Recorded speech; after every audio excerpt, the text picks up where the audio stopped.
Supreme Court signals skepticism over Trump's power to deploy troops against protesters. The Supreme Court is poised to rule on a case with far-reaching implications for presidential authority. Whether Donald Trump can legally deploy National Guard troops against domestic protesters. The case, Trump v. Illinois, originated from a small protest outside an immigration facility in Broadview, Illinois, where demonstrators numbered between a few dozen and 200 people. Trump sought to use the National Guard to suppress the protests, but lower courts blocked the move. The central question isn't simply about this specific protest, but about the broader power of the presidency to militarize responses to civil unrest.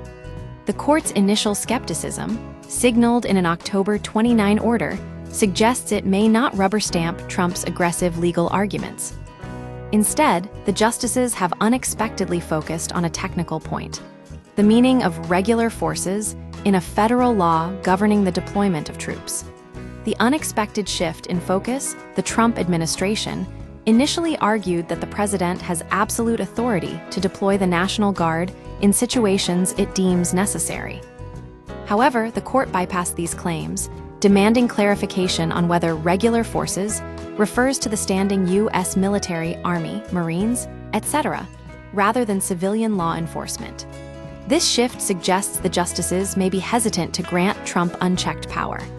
If regular forces means the standing military, Trump would first have to attempt to deploy the Army or Marines before using the National Guard. This would raise further legal questions about the use of federal troops on U.S. soil.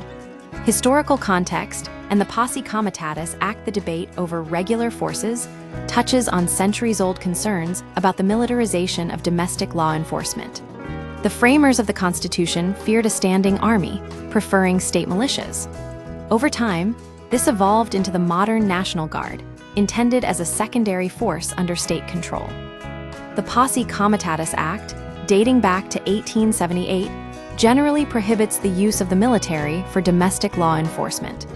An exception exists under the Insurrection Act, which allows the president to deploy troops to suppress rebellion or domestic violence, but only under strict conditions.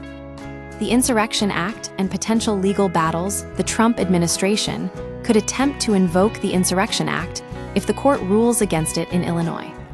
However, the Justice Department has historically interpreted this law narrowly, requiring a clear and present danger of widespread violence or a complete breakdown of state authority before federal troops can intervene. The protesters in Broadview have not reached this threshold, but a more aggressive interpretation by the Trump administration or a compliant Supreme Court could change that.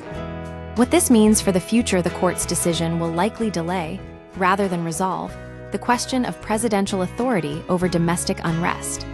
Even if Trump loses in Illinois, he could still attempt to deploy troops under the Insurrection Act or seek a future case to test the limits of his power. The key takeaway is that the court is signaling it won't simply rubber-stamp Trump's claims. The justices may be forcing him to take a more cautious approach, at least for now. The long-term implications, however, remain uncertain. The Supreme Court's decision will set a precedent for how the federal government responds to civil unrest, and whether the military will become a routine tool for suppressing dissent.